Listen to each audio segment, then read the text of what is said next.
ओम नमो भगवते वासुदेवाय। मंगलाचरण।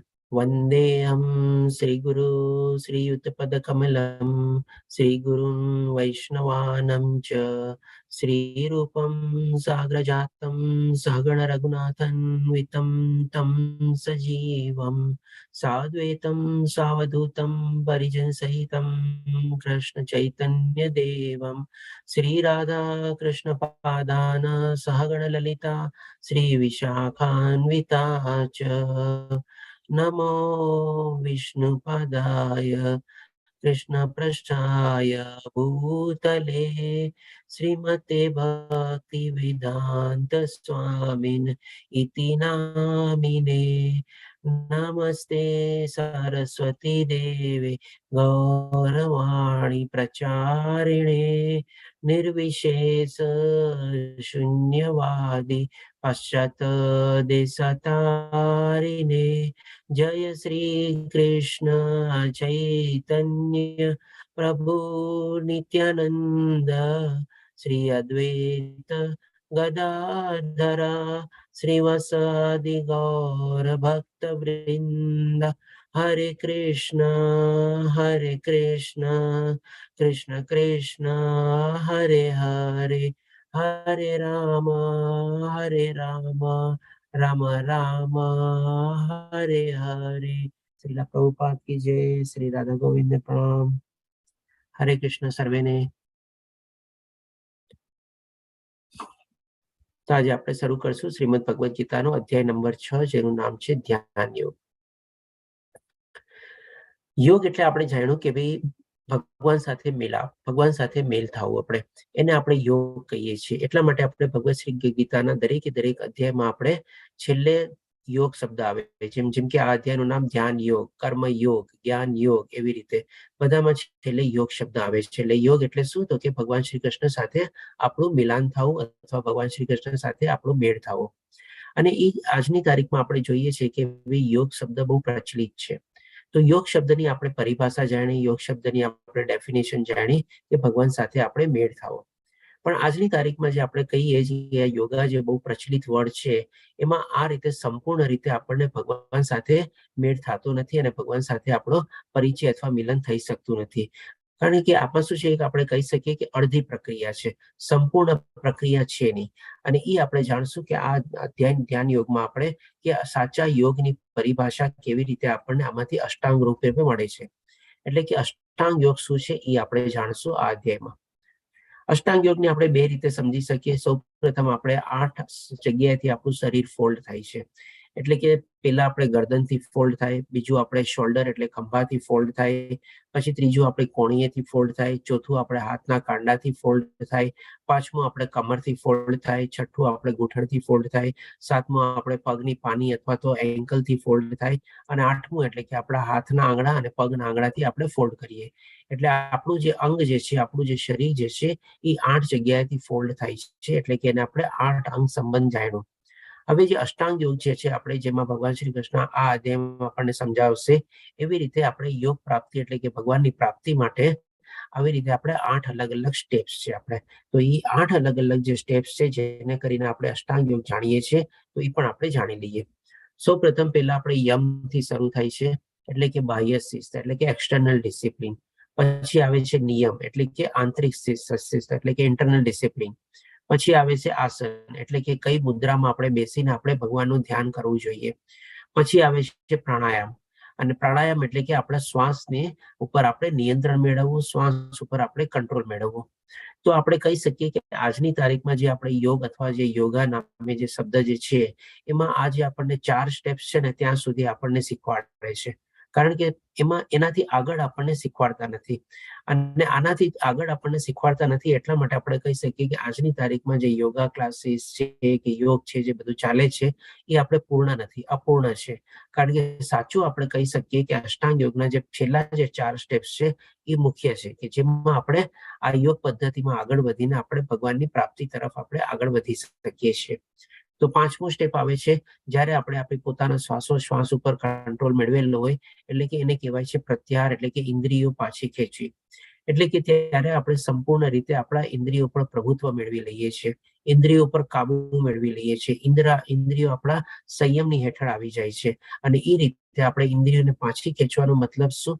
તો કે ભૌતિક દુનિયાના બધા જે મોહ માયા અને આકર્ષણ છે એનાથી આપણે આપણી ઇન્દ્રિયોને આપણી અંદર સમાવી લઈએ છીએ અને એમાંથી એને વધારે આકર્ષિત થવા નથી દેતા અને પૂરેપૂરો એના ઉપર આપણે સંયમ મેળવીએ છીએ.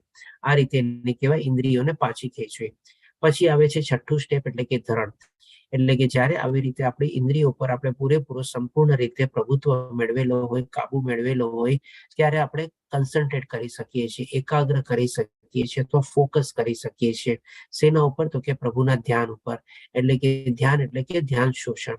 એટલે કે આ જે 7મું સ્ટેજ છે આપણે, ત્યારે આપણે સંપૂર્ણ રીતે ભગવાનના આપણા ધ્યાનમાં, ભગવાનના આપણા અંદરમાં, આપણે મનનની અંદરમાં આપણે એને વિચારવા માંડીએ છીએ, એમની આપણે સ્તુતિ કરવા માંડીએ છીએ.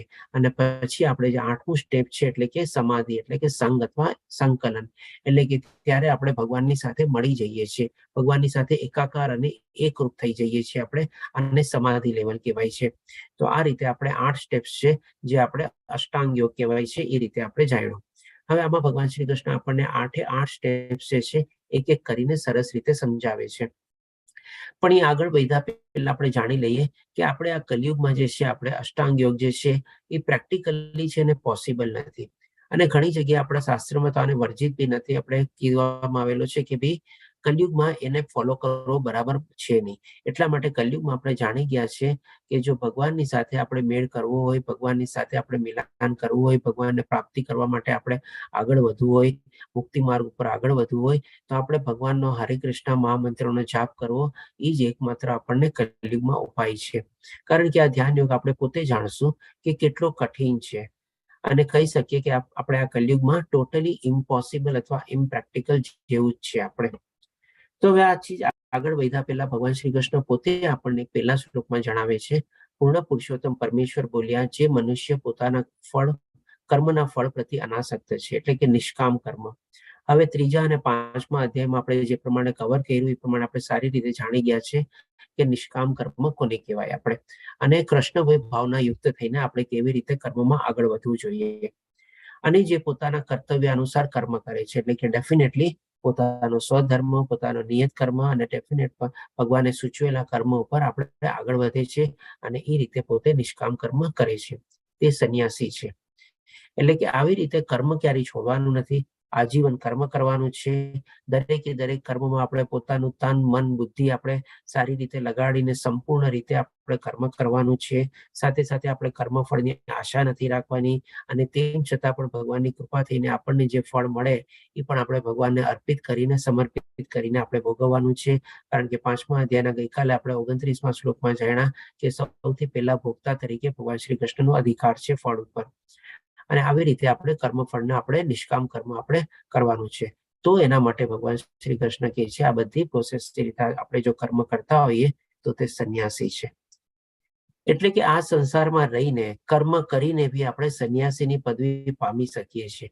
એવું નથી કે સંન્યાસી બનવા માટે આપણે બધું કર્મ છોડીને જંગલમાં જવું પડે છે. આ સંસારમાં રહીને પણ આપણે સંસારી સાધુ જેવું સરસમય, સુખમય જીવન અને શાંતિમય જીવન જીવી શકીએ છીએ, તથા તે જ સાચો યોગી પણ છે.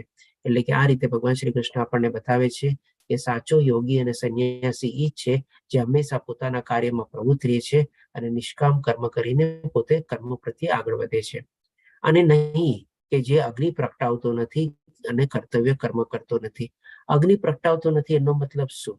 એટલે કે આપણે જાણીએ છીએ કે પેલા આપણે કહીએ ને કે યજ્ઞ કરવા માટે અગ્નિ પ્રગટાવવી પડે, પણ આપણે જેમ કળિયુગમાં આપણે જાણ્યું કે હરે કૃષ્ણ મહામંત્રનો જ આપણે યજ્ઞ છે, તો એના માટે પણ આપણે અગ્નિ પ્રગટાવવી પડે. તમે કહેશો એ કેના રીતે? તો ડેફિનેટલી આપણે જ્યારે બી હરે કૃષ્ણ મહામંત્રનો જપ કરતા હોઈએ, માળા જપતા હોઈએ, 1 માળા, 2 માળા, 4 માળા, 8 માળા, 16 માળા, જે કંઈ પણ આપણે નિયમ લીધેલો હોય અને એને રેગ્યુલરલી કરતા હોય, ત્યારે પણ આપણે અગ્નિ પ્રગટાવવાની છે. અગ્નિ શેની પ્રગટાવવાની છે? તો કે આપણે આપણા મન ઉપર કાબુ મેળવવાનો છે.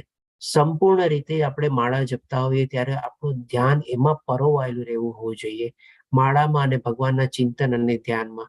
એમ નહીં કે માળા કરતી વખતે પણ આપણા બધા જે મનમાં અલગ અલગ ટાઈપના વિચારો આવે, આમ કરું છું, ઓલું કરું, ઓલો અવાજ આવે, આને આપણે સાંભળીએ, ઓલું કરીએ, એમ કરીને ખાલી માળા જપવા ખાતર આપણે જપ કરીએ પણ આપણું મન આખું બીજી જગ્યાએ હોય. તો ડેફિનેટલી અગ્નિ પ્રગટાવવાનો મતલબ માળા જપતી વખતે શું છે, આપણે આપણા મન ઉપર નિયંત્રણ મેળવવાનું છે, કાબુ મેળવવાનો છે, સંયમ મેળવવાનો છે. એ જ આપણી અગ્નિ પ્રગટાવવાની છે કળિયુગમાં આપણે.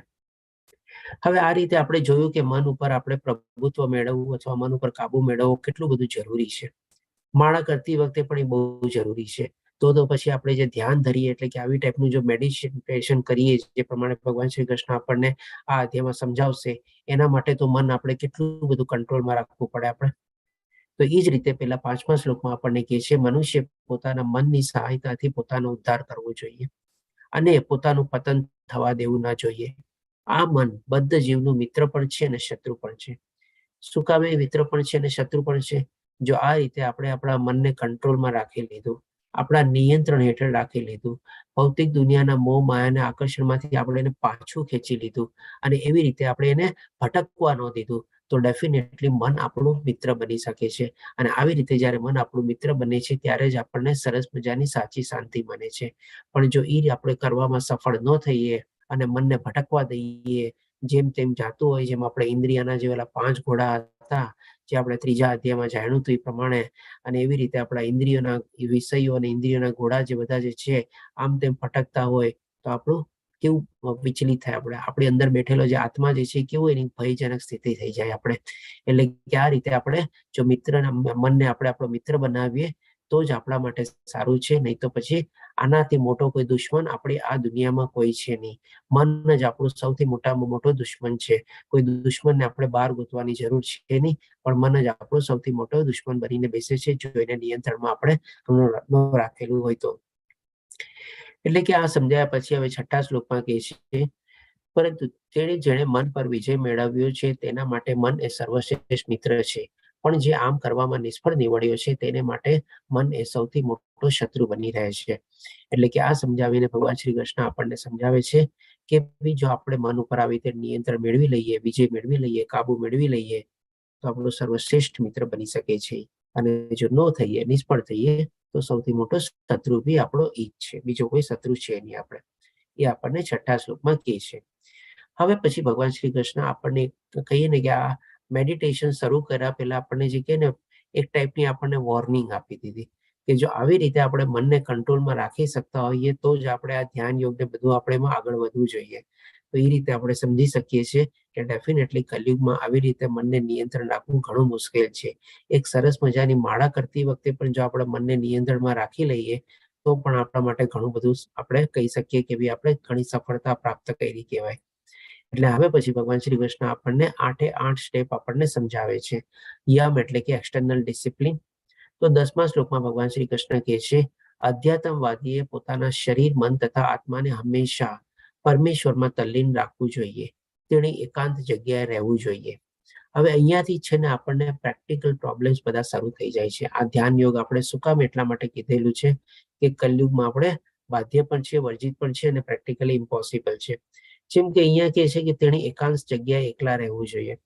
આજની તારીખમાં આપણને એવી એકાંત સ્થાન અને એકલી જગ્યા ક્યાં મળી શકે?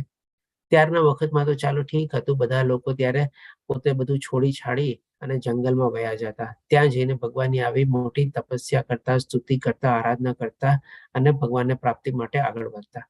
આજે આપણે એવું સ્થાન ગોતવા ક્યાં જશું? આજે તો એવા જંગલ બી નથી કે જંગલમાં આપણને ફ્રી એન્ટ્રી મળે. ત્યાં બી આપણે જઈએ તો બી આપણે એન્ટ્રી પાસ કરીને જંગલમાં આપણે રાઈડ કરવી પડે છે અને પછી સાંજ પહેલા આપણે પાછું આવી જવું પડે છે. તો આવી રીતે ઇવન પાર્ક, ઘણા બધા પાર્કમાં પણ આપણે જોઈએ છીએ, પાર્કમાં બી આ પ્રમાણે નિયમ હોય છે કે 5 વાગે, 6 વાગે, 7 વાગે પાર્ક બંધ થવાનો ટાઈમ હોય એટલે ઓલો સિટી મારતો આવે અને બધા જેટલા પાર્કમાં બધા ફરતા હોય બધા બહાર નીકળી જવાનું. તો આવી રીતે આપણને એકલી જગ્યા ક્યાં મળવાની? તથા બહુ સાવધાનીપૂર્વક પોતાના મનને હંમેશા વશમાં રાખવું જોઈએ. તે કામનાઓથી તથા સંગ્રહ વૃત્તિથી રહિત હોવું જોઈએ. એટલે કે ડેફિનેટલી આવી બધી ઈચ્છાઓ, મોહ માયા, આકર્ષણોથી આપણે તરત રીતે પોતાને આપણે અલિપ્ત કરવાનું છે. અને સંગ્રહ વૃત્તિથી આજે આપણે કેટલું બધું સંગ્રહ કરીએ છીએ આપણે, રિટાયરમેન્ટ પ્લાનિંગ કરીએ, આ પ્લાનિંગ કરીએ, મારા પૌત્ર માટે આ મૂકી જઈશ, દીકરા માટે આ મૂકી જઈશ, મારે એના લગ્ન માટે આ કરવું પડશે, એ કરવું પડશે. કેટલું બધું આપણે સંગ્રહ વૃત્તિથી આપણે આખી જિંદગી કાઢીએ છીએ આપણે. તો ડેફિનેટલી સંગ્રહ વૃત્તિથી પણ રહિત હોવું જોઈએ. હવે તમે કહેશો કે આ બધી ચીજ કર્યા વગર તો આપણને ચાલે જ ક્યાંથી?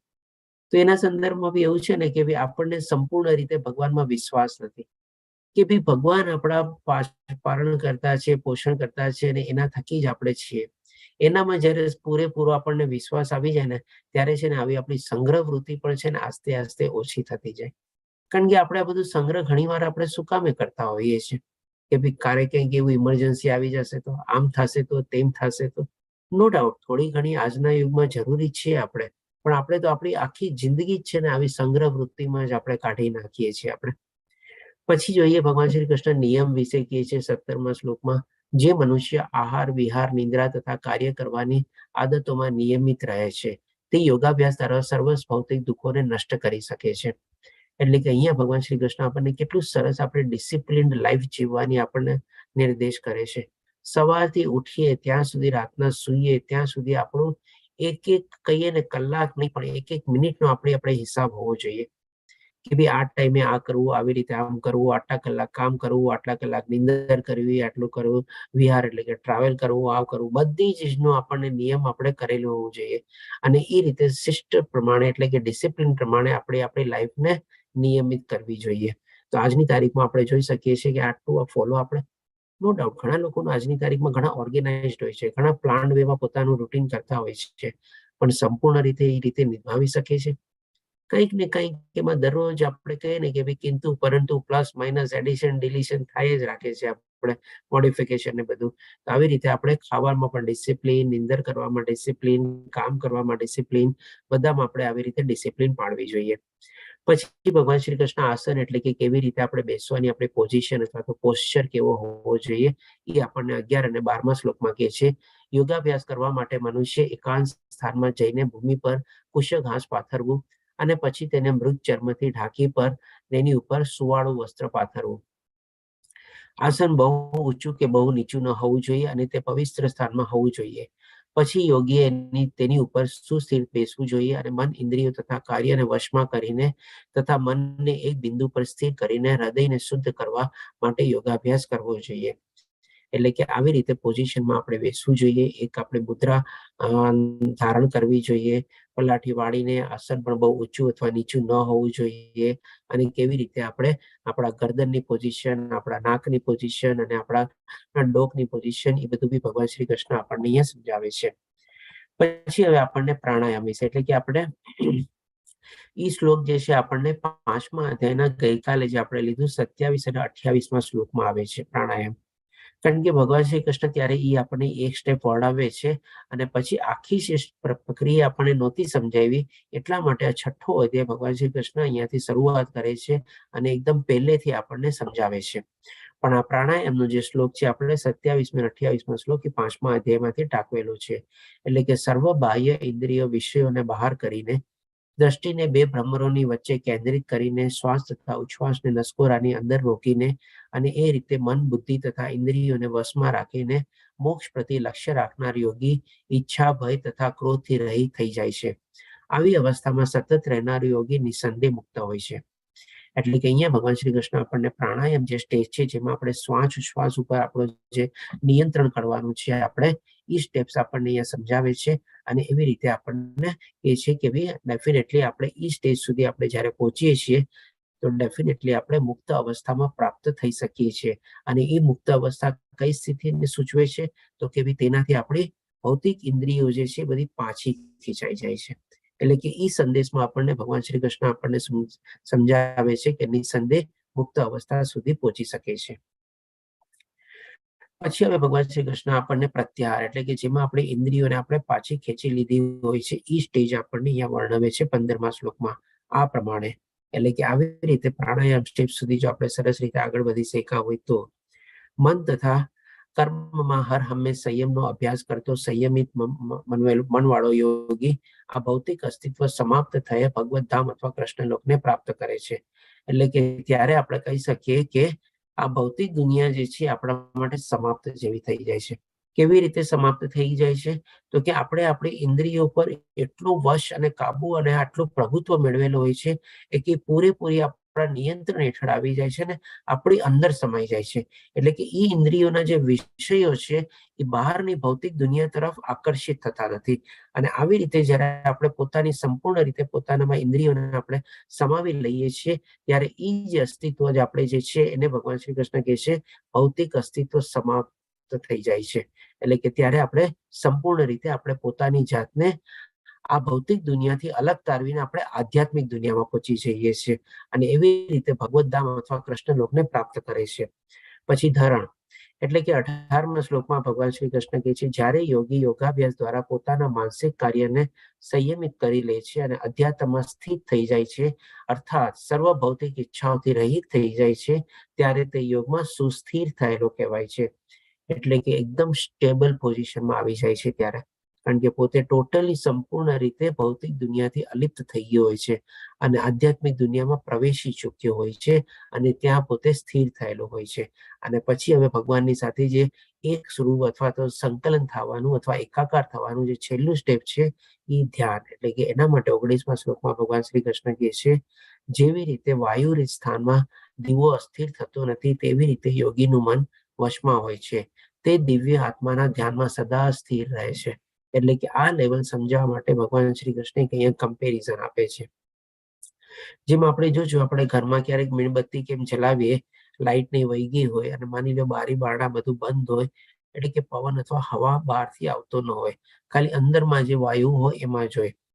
એટલે કે ત્યારે એ મીણબત્તીની જે ઉપર જે ફ્લેમ હોય અથવા જે અગ્નિ હોય એકદમ સ્ટ્રેટ હોય અને એની ઉપર પછી તમે જોજો એક કાળી લાઈન જાતી હોય આપણે, અને એ કાળી લાઈન બી એટલી સ્ટ્રેટ હોય કે આપણે ફૂટપટ્ટી બી રાખીએ ને તો કદાચ ફૂટપટ્ટી બી થોડી વાંકી ચૂકી હશે, પણ એ જે કાળી લાઈન છે ને એકદમ સ્ટ્રેટ લાઈન હશે. તો આવી સ્થિતિ એટલે કે આટલું સુસ્થિર થયેલો એ યોગી હોય છે. એટલે કે એ રીતે કહે છે કે જેવી રીતે વાયુ રહિત સ્થાનમાં દીવો અસ્થિર થતો નથી, એની એ જે કાળી લાઈન જે હોય છે એ પણ જરાય હલતી ડોલતી નથી, એની જે નીચે જે અગ્નિ હોય છે એ પણ હલતી ડોલતી નથી અને એકદમ સ્ટ્રેટ ફ્લેમ અને સ્ટ્રેટ અગ્નિ આપણને દેખાય છે. તો આવી રીતે ભગવાન શ્રી કૃષ્ણ એ કમ્પેરિઝન આપીને સમજાવે છે એ જે યોગીનું જે મન હોય છે ને એ પણ આવું સરસ મજાનું સુસ્થિર થયેલું હોય છે અને સંપૂર્ણ રીતે એના વશમાં થયેલો હોય છે અને એ હંમેશા ત્યારે ભગવાનના ધ્યાનમાં સ્થિર થઈ જાય છે અથવા ભગવાન સાથે એકાકાર અથવા એકરૂપ થઈ જાય છે.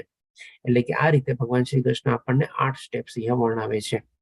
હવે આ બધું સમજ્યા પછી આપણે પોતે અહીંયા સમજી શકશું કે આ જે 8 સ્ટેપ ફોલો કરવા આજની તારીખમાં પ્રેક્ટિકલી પોસિબલ છે કે નહીં. આપ બધા પોતપોતાનો મંતવ્ય જણાવો. Is it possible? સંપૂર્ણ રીતે આપણે આજની તારીખમાં કરી શકીએ આવું ધ્યાન? ધન્યવાદ અક્ષય પ્રભુજી. ઓકે, બીજા લોકો શું કહે છે? ચિંતન પ્રભુજી, સોહિની માતાજી. ઓકે, બરોબર. આજે એક માળા કરવી હોય આપણે, અથવા તો માની લો આપણે 4 માળા, 8 માળા, 12 માળા, 16 માળા જે કાંઈ પણ નિયમ લીધેલો હોય એને પણ આપણે આવી રીતે જો સરસ રીતે ફોલો કરીએ ને તો પણ છે ને આપણું સરસ મજાનું આપણું મેડિટેશન ને ધ્યાન થઈ જાય અને ઘણો ખરો અંશે આપણે આપણા મન ઉપર આપણે કાબુ મેળવી શકીએ. એવી રીતે આપણા ક્રોધ ઉપર ને બધા ઉપર આપણે કાબુ મેળવી શકીએ. તો આ રીતે આપણે જોયું કે આ જે સ્ટેજ જે છે આપણને જે ધ્યાન યોગમાં વર્ણવેલું છે આજની તારીખમાં આપણા માટે પોસિબલ નથી. આપણે એટલે હવે આ બધું સમજાવ્યા પછી ભગવાન શ્રી કૃષ્ણ કહે છે, છેલ્લા આપણે સમાધિ સ્ટેજ બી જોઈ લઈએ. 20 થી 23મા શ્લોકમાં જે ભગવાન શ્રી કૃષ્ણ વર્ણવે છે જેને સમાધિ કહેવામાં આવે છે એ પૂર્ણ અવસ્થામાં, એટલે કે કમ્પ્લીટ પ્રોસેસ ત્યાં થાય છે. મનુષ્યનું મન યોગાભ્યાસ દ્વારા ભૌતિક માનસિક ક્રિયાઓથી પૂરેપૂરું સંયમિત થઈ જાય છે. આ સિદ્ધિનું વિશિષ્ટ લક્ષણ એ છે કે મનુષ્ય શુદ્ધ મનથી પોતાને જોઈ શકે છે. પોતાને જોઈ શકે છે મીન્સ કોને જોઈ શકે છે? આપણે કોણ છીએ? પોતે આપણે આત્મા છીએ, આપણે શરીર નથી. એટલે કે આવી રીતે પોતાની અંદર પોતાને આત્મ સાક્ષાત્કાર થાય છે, પોતાના આત્માને એ જોઈ શકે છે અને પોતાની અંદર આનંદ માણી શકે છે. કારણ કે આટલી સરસ અમૂલ્ય ચીજ આપણને મળી ગઈ હોય, મૂલ્યવાન ચીજ આપણને મળી ગઈ હોય તો એનાથી આપણને આનંદ જ થાય ને. તે આનંદાવસ્થામાં એટલે કે આવી રીતે આનંદિત પોઝિશનમાં મનુષ્ય દિવ્ય ઇન્દ્રિયો દ્વારા અનુભવાતા અપાર દિવ્ય સુખમાં સ્થિત રહે છે. એ રીતે પ્રસ્થાપિત થયેલો મનુષ્ય કદાપી સત્યથી જુદો પડતો નથી. સત્ય એટલે કે આત્મા છે, આપણે સત્ય છે, એનાથી ક્યારેય પોતે જુદો પડતો નથી, અને આ સુખની પ્રાપ્તિ પછી આનાથી મોટો કોઈ લાભ હોય એમ તે માનતો પણ નથી. આવી સ્થિતિ પામીને મનુષ્ય મોટામાં મોટી વિપત્તિમાં પણ વિચલિત થતો નથી. કમ વોટ મે, ગમે તે પ્રોબ્લેમ આવે એનાથી શું ફરક પડવાનો? પોતે આત્માની સાથે છે, આત્મા એની સાથે છે, અને એની સાથે પોતે આટલા સુખ અને આનંદ મારીએ છીએ, તો આ ભૌતિક દુનિયાને એને બધી સુખ દુઃખો અને તકલીફોને શું વિચલિત કરી શકવાની એને?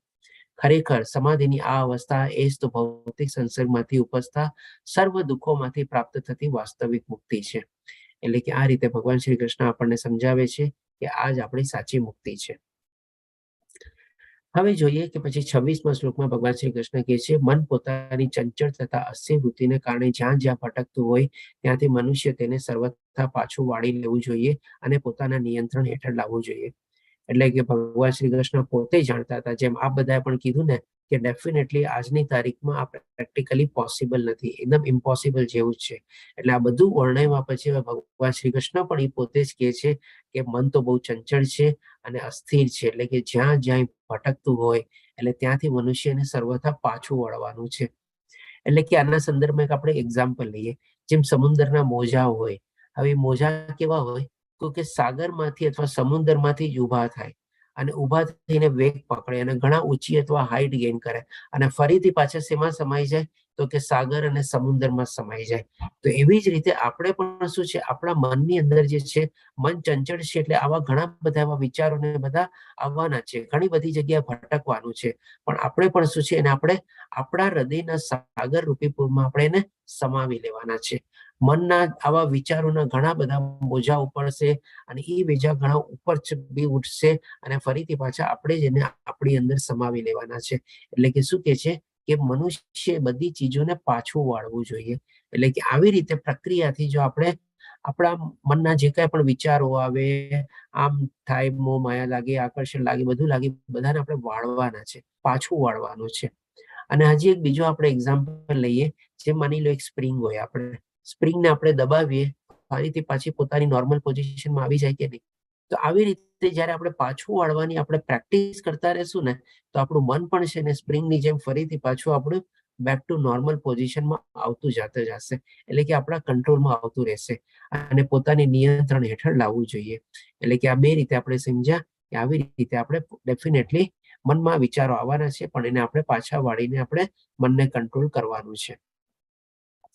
એટલે હવે અર્જુન પ્રશ્ન પૂછે છે કે અર્જુન 33મા શ્લોકમાં અર્જુન પૂછે છે, અર્જુને કહ્યું, હે મધુસૂદન, આપે જે યોગ પદ્ધતિ સંક્ષેપમાં વર્ણવી છે તે મને અવ્યવહારુ એટલે કે ઇમ્પ્રેક્ટિકલ અને નિભાવી ન શકાય, એટલે કે એને હું ફોલો ન કરી શકું એવી લાગે છે, કારણ કે મન ચંચળ તથા અસ્થિર છે. એટલે કે અર્જુનનો પણ એ જ પ્રશ્ન હતો.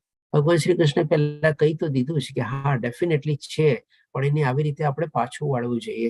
એટલે હવે અર્જુન પણ એ જ પ્રશ્ન ફરીથી પૂછે છે.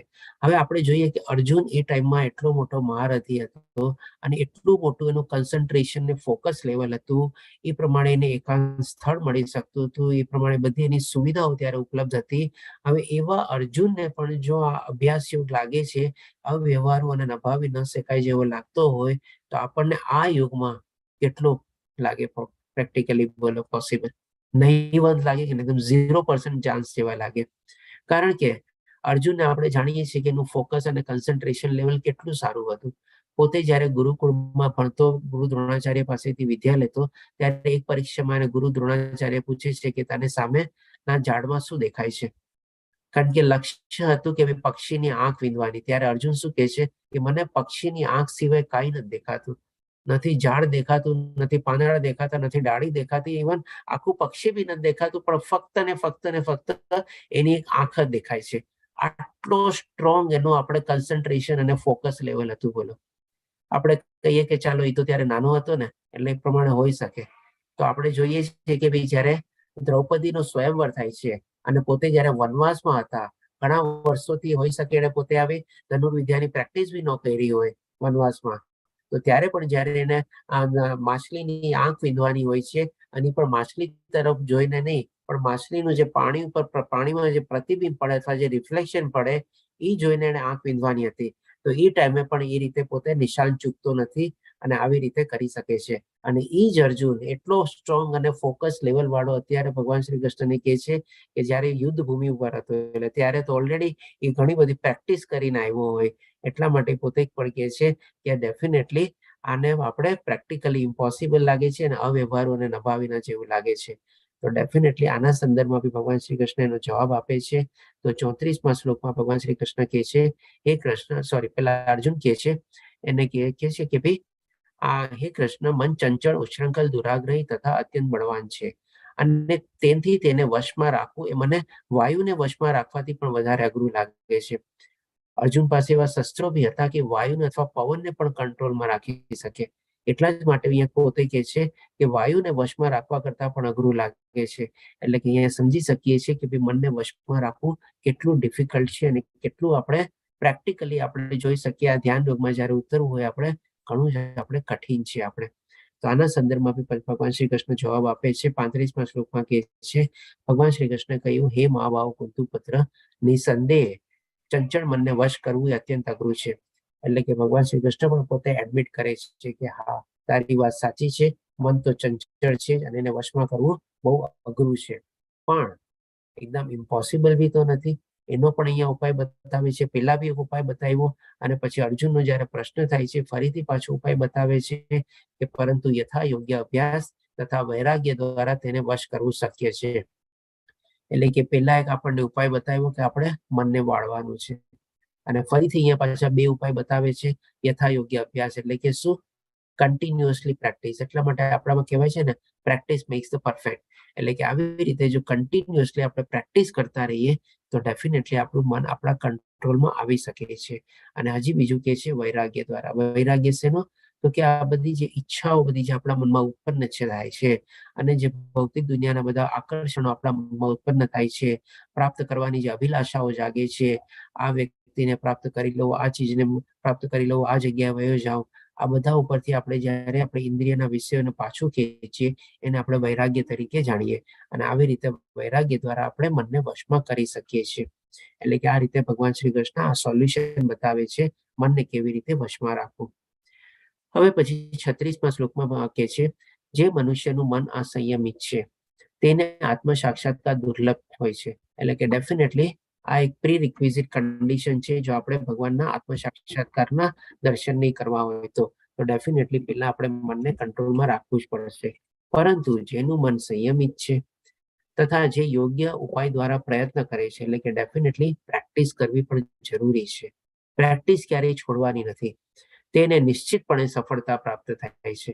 અહીંયા પણ હવે ભગવાન શ્રી કૃષ્ણ આપણને કહે છે કે જે આવી રીતે લોકો કન્ટિન્યુઅસલી પ્રેક્ટિસ કરતા હોય છે ને એને પણ સફળતા પ્રાપ્ત થાય જ છે. એવું નથી કે આપણા બધા પ્રયત્ન છે બેકાર જવાના છે. પ્રયત્ન આપણે ચાલુ રાખવાના છે અને એક દિવસ ભગવાનની કૃપા થશે જ અને આપણે એમાં સફળ થશું જ. આપણા મનને આપણે કંટ્રોલ કરવા, મનને નિયમિત કરવા માટે, મન ઉપર આપણે પ્રભુત્વ મેળવવા માટે, એ મારો અભિપ્રાય છે. એટલે કે આવી રીતે ભગવાન શ્રી કૃષ્ણ પોતાનું ડિસિઝન બી બતાવે છે કે જે લોકો કન્ટિન્યુઅસલી પ્રયત્ન કરશે એને સફળતા મળવાની જ છે મન ઉપર કાબુ મેળવવા માટે. પછી હવે અર્જુન એક પ્રશ્ન પૂછે છે બીજો 37મા શ્લોકમાં કે અર્જુને કહ્યું, હે કૃષ્ણ, તે અસફળ યોગીની શી ગતિ થાય છે કે જે શરૂઆતમાં આત્મ સાક્ષાત્કારની પ્રક્રિયાને શ્રદ્ધાપૂર્વક ગ્રહણ કરે છે પરંતુ પછીથી ભૌતિકતાને કારણે તેમાંથી વિચલિત થઈ જાય છે અને તેના પરિણામ સ્વરૂપ યોગ સિદ્ધિને પામી શકતો નથી. તો આના સંદર્ભમાં બી આપણી પાસે ઘણા એવા એક્ઝામ્પલ છે. કોઈ એવા એક્ઝામ્પલ આપી શકે મને કે જે આવી રીતે યોગ સિદ્ધિમાં આગળ વધ્યા હોય અને પછી એમાંથી પણ ભટકી ગયા હોય અને વિચલિત થઈ ગયા હોય? જી મયુરી માતાજી. અજામિલ, બરોબર. અજામિલ, બરાબર. વિશ્વામિત્ર, બીજું કોણ? હા, વિશ્વામિત્ર બેન. ભરત મહારાજ. ભરત મહારાજ, બરોબર. સરસ. અક્ષય પ્રભુજી, મયુરી માતાજી. મ્યુટ કરી દો બધા.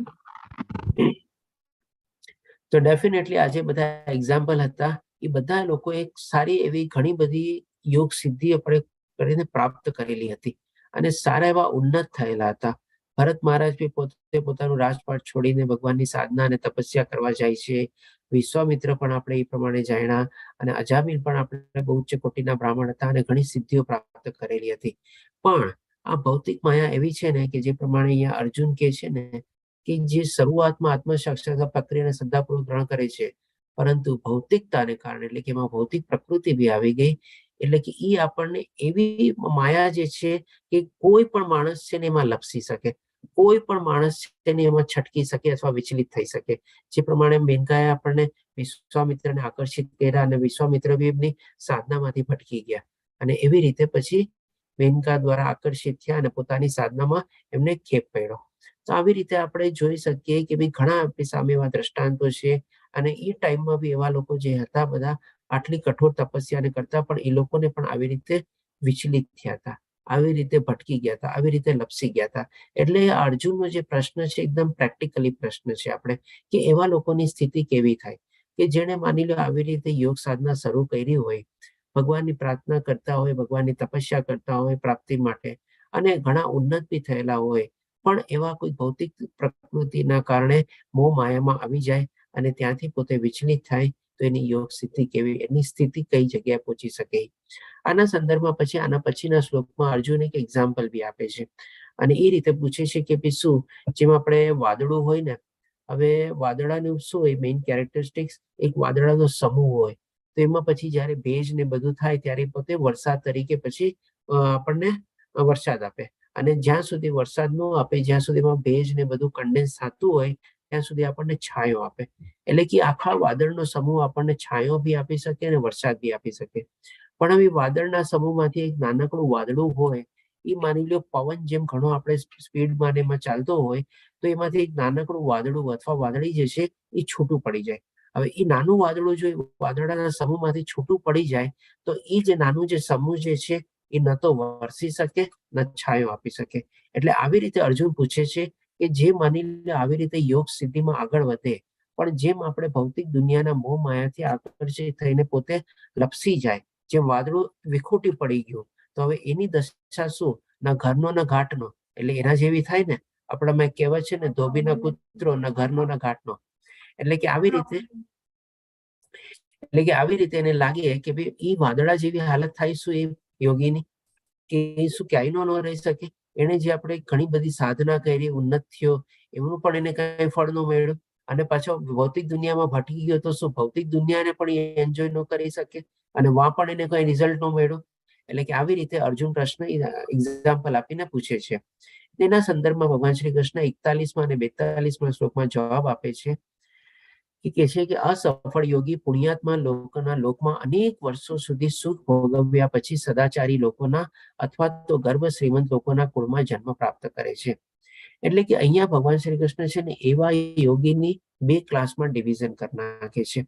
એટલે કે માની લો પેલામાં કે છે કે અસફળ યોગી, એટલે કે ડેફિનેટલી સંપૂર્ણ તરતા પોતે આગળ તો નથી જ વધી શક્યો, એટલે એ પ્રમાણે એને લાભ તો નથી જ મળ્યો, એટલા માટે અસફળ તો છે જ.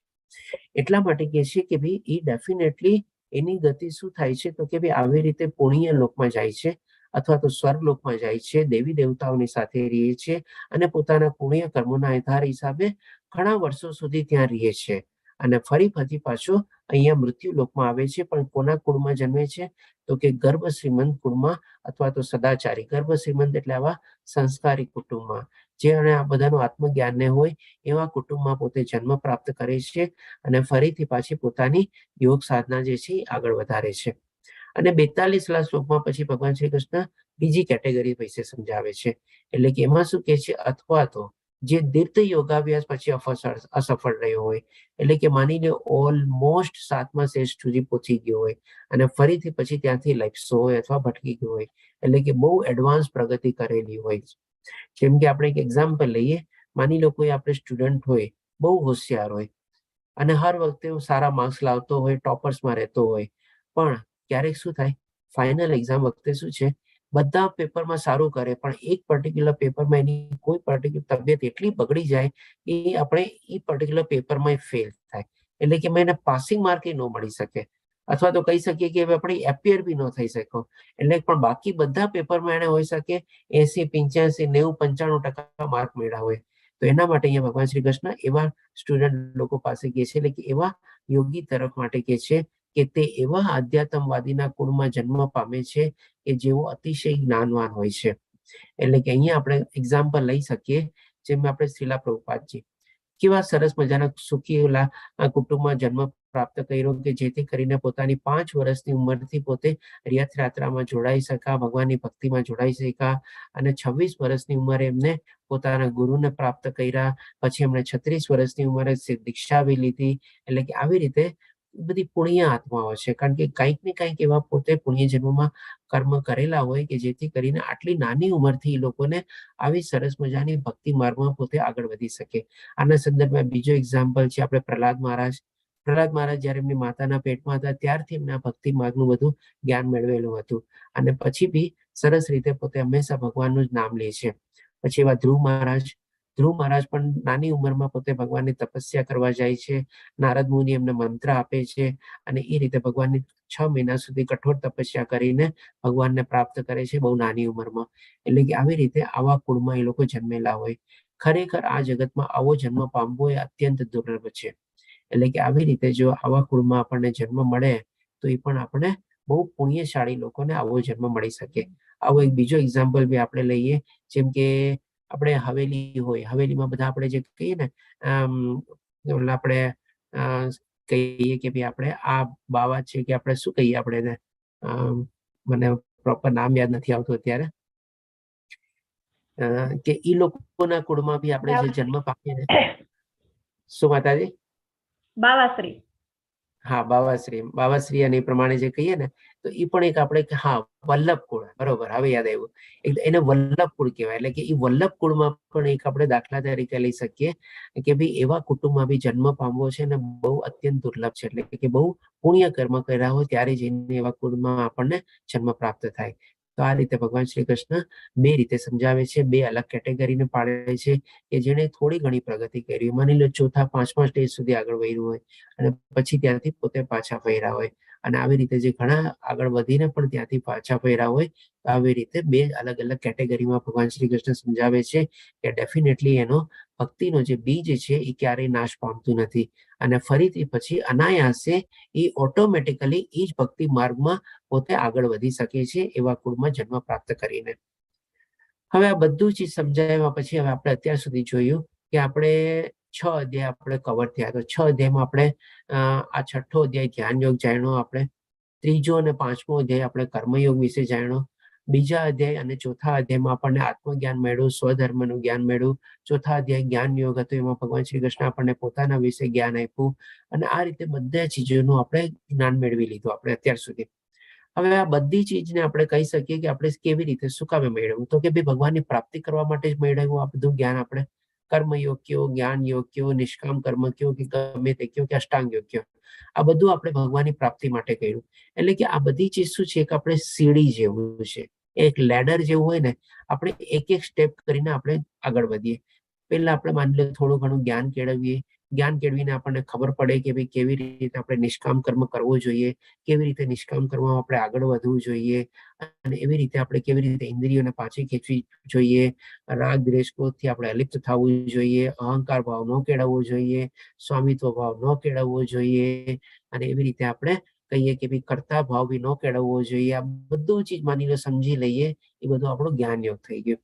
પછી આપણે એવા કર્મમાં પ્રવૃત્ત થઈએ, એટલે કે એક એક સ્ટેપ કરીને આપણે ભગવાનની પ્રાપ્તિ કરીએ. હવે આજની તારીખમાં આપણને આ બધી ચીજો કરવા માટે એટલો ટાઈમ છે, તો કે ડેફિનેટલી નોટ. અને આ બધી ચીજમાં ટાઈમ બી ઘણો લાગે અને બહુ કષ્ટદાયક બી છે. આપણે અષ્ટાંગ યોગ તો ડેફિનેટલી ઓર કષ્ટદાયક છે આપણે. એટલે કે આ રીતે જો આપણે કરતા જઈએ તો કદાચ આપણે ક્યારે આપણે વયા જઈએ એ પણ આપણને ખબર નથી. હોઈ શકે 2-3 સીડી ચડ્યા અને આપણે વયા ગયા. એટલે કે આપણી રીતે સંપૂર્ણ રીતે આપણે આગળ બી ન વધી શકીએ આપણને, કારણ કે આપણી પાસે સમયનો પણ અભાવ છે. એટલે આ માટે આપણે શું કરીએ, કોઈ જગ્યા માની લો આપણે 5મે 6ઠે કે 10મે તલે કોઈનું ઘર અથવા ઓફિસ છે, આપણે ત્યાં જવું હોય, આપણે શું સીડીના બદલે આપણે શું કહીએ, લિફ્ટથી છે, એલિવેટર છે, શું તો આપણે લિફ્ટથી તરત પહોંચી શકીએ. આપણો સમય બી બચે અને સાથે સાથે આપણને એટલી મહેનત બી ન કરવી પડે.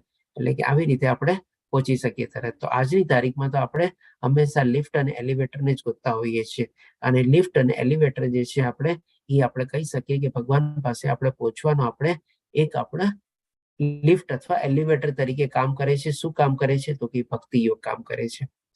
એટલે કે આ બધું ચીજ સમજાવ્યા પછી હવે આપણે જાણી શકીએ, જો આપણે બહુ જલ્દી આપણને પહોંચવું હોય, સરસ રીતે પહોંચવું હોય અને ઓછા સમયમાં પહોંચવું હોય, તો આપણે કેવી રીતે ભગવાન તરફ પહોંચી શકીએ? કારણ કે જો આ સીડી તરફ જાશું તો ખબર નથી આપણે પહોંચી બી શકશું કે નહીં. અને જો આવી રીતે આપણે ભક્તિ યોગ અથવા લિફ્ટ અથવા એલિવેટરમાં બેસીએ તો આપણે ભગવાનની પ્રાપ્તિ આપણા માટે થોડી ઘણી સહજ થઈ શકે અને બહુ જલ્દી બી થઈ શકે. એટલા માટે ભગવાન શ્રી કૃષ્ણ પછી પોતે કહે છે આપણને, એટલે કે આ અત્યારે આપણને સમજી શકીએ કે સીડી કરતા આપણને લિફ્ટ અથવા એલિવેટર જોવે જો આપણે ઉપર જવું હોય તો.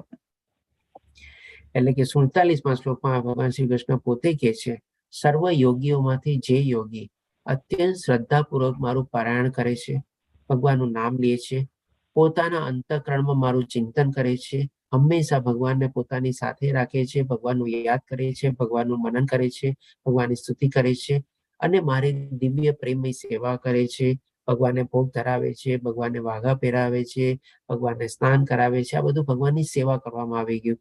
ભગવાનની સેવા કરે છે તે યોગમાં મારી સાથે અત્યંત ગાઢ રીતે સંકળાયેલો છે. એટલે કે આ બધી કરવાથી આપણે ભગવાનની સાથે આપણે સરસ રીતે જોડાઈ શકીએ છીએ અને બધામાં સર્વોચ્ચ છે. એટલે કે આ બધા ભક્તિ યોગી કયો, જ્ઞાન યોગી કયો કે કર્મ યોગી કયો, એમાં જે ભગવાનની ભક્તિ કરવા વાળો જે છે એ સર્વોચ્ચ છે, એ ભગવાન શ્રી કૃષ્ણ કહે છે આ જ મારો મત છે. એટલે કે આવી રીતે ભગવાન શ્રી કૃષ્ણ પોતાનો મત પણ અહીંયા આપણને જણાવે છે કે આ જો ભક્તિ કરીને જ આપણે ભગવાનને સર્વોચ્ચ રીતે આપણે પ્રાપ્ત કરી શકીએ છીએ. અને આ કળિયુગમાં આપણા માટે એ એક સરસ મજાનું લિફ્ટ અથવા એલિવેટર છે આપણે, અને એવી રીતે આપણે ભગવાન પાસે આપણે પહોંચી શકીએ છીએ.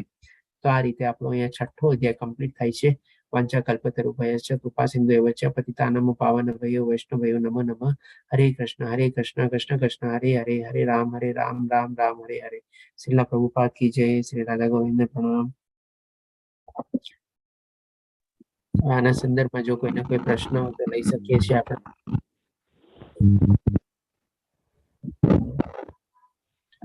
હરે કૃષ્ણ. જી માતાજી બોલો. એમ કે હવેલીમાં હનુમાન ચાલીસા નું બોલાય? માતાજી એવું તો કઈ છે નહીં કે હવેલીમાં હનુમાન ચાલીસા બોલી શકાય.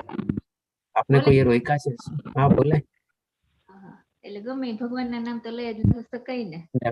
હા મરજાદી હોય ને બધી બહુ ટક ટક કર્યા રાખે.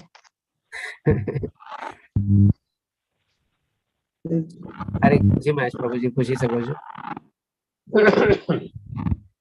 પ્રભુજી આપે કહ્યું કે બહુ ઊંચા સ્ટેજ ઉપર કોઈ પહોંચી ગયો હોય 5મા 6ઠ્ઠા સ્થાન ઉપર, અને પછી જો એને કઈ અધોગતિ થઈ હોય તો પણ બીજા જન્મમાં એ સારા કુટુંબમાં જન્મે છે અને એની ભક્તિ પ્રવૃત્તિ આગળ વધે છે.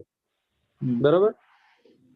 તો મેં કાલે જ એક સપ્લિમેન્ટમાં વાંચ્યું, ધાર્મિક સપ્લિમેન્ટમાં, કે ઘણી વખત પુણ્યનું ભાથું ઘણું એકઠું કરેલું હોય તો પણ એક ક્ષણમાં અમુક પ્રકારનું કૃત્ય થઈ ગયું આપણાથી, તો ભેગું થયેલું પુણ્ય શૂન્ય થઈ જાય. તો એવા માણસો બીજા જન્મમાં સારા કુટુંબમાં જન્મીને એની અધૂરી રહી ગયેલી ભક્તિ આગળ કેવી રીતે વધી શકે જો એ માણસ શૂન્ય થઈ ગયો હોય તો પુણ્યમાં? ઓકે, સારો પ્રશ્ન છે પ્રભુજી. અને આપે કયા સંદર્ભમાં કેવી રીતે વાંચ્યું એ તો હું નથી જાણતો, પણ જે પ્રમાણે આપે કીધું ને એ પ્રમાણે આપે વાત સાચી છે. એવું કોઈ કૃત્ય થઈ ગયું એ ઘણા માની લો પુણ્ય કર્મ કર્યા હોય, અને એવું કોઈ કૃત્યથી એના બધા પુણ્ય કર્મ નાશ પામ્યા હોય. એટલે કે પુણ્ય અને પાપનો હિસાબ બરોબર થઈ ગયો, સમજી ગયા આપણે. પણ આધ્યાત્મિક જે ભક્તિ જે છે ને એ અલગ છે. એ પાપ અને પુણ્યથી પણ છે ને ઉપર છે એકચ્યુઅલી. અને એ એકવાર આધ્યાત્મિક અથવા ભગવાનની ભક્તિનું જે બીજ રોપાઈ ગયું હોય ને એનો છે ને કદી નાશ નથી થતો. એ આસ્તે આસ્તે ઉગે છે. તમારા પુણ્ય જે છે એ નાશવંત છે, પાપ બી આપણે કહીએ કે ભાઈ માફી લાયક છે. જયારે ભગવાનની શરણાગતિ લે તો ભગવાન શ્રી કૃષ્ણ પોતે કહે છે તને બધા પાપોથી હું તને દૂર કરીશ, તારે ડરવાની જરૂર નથી. એટલે કે આપણા પાપોનો પણ નાશ થઈ શકે છે અને પુણ્યનો પણ નાશ થઈ શકે છે, પણ ભક્તિનું જે બીજ છે ને એનો ક્યાંય નાશ નથી થતો. અને એ ભક્તિના બીજ રૂપી જેને ઘણી પ્રગતિ કરી હોય એના ફળ સ્વરૂપે એને સારા કુટુંબમાં અથવા કુળમાં એને જન્મ મળે છે કે જ્યાંથી કરીને પોતાની ભક્તિનો આપણને સરસ રીતે આગળ વધારી શકે. ત્યારે પછી પાપ અને પુણ્યને એને કોઈ હિસાબ નથી રહેતો. એટલે આધ્યાત્મિક પ્રગતિ જુદી વસ્તુ છે અને પુણ્ય Exactly. અને પાપની વસ્તુ જુદી છે.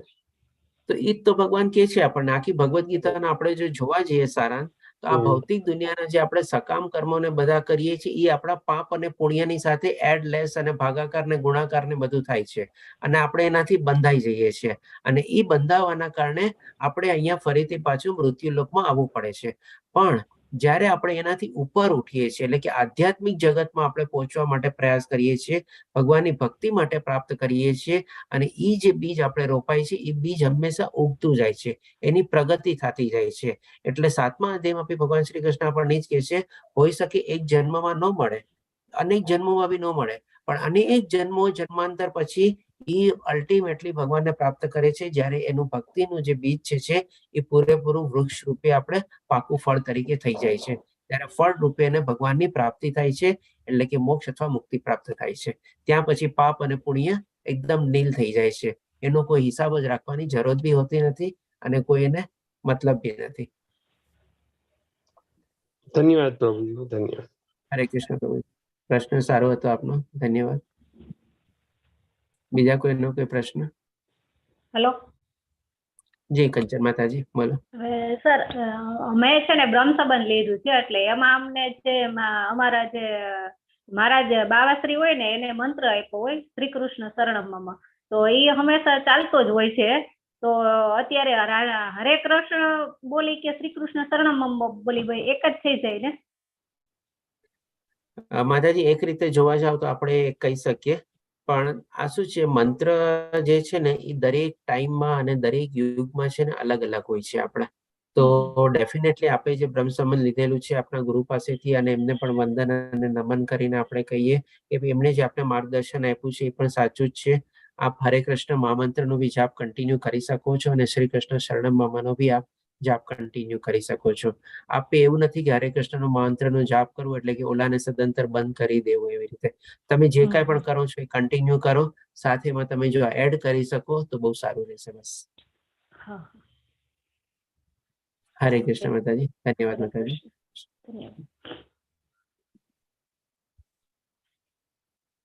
બીજા કોઈનો કોઈ પ્રશ્ન?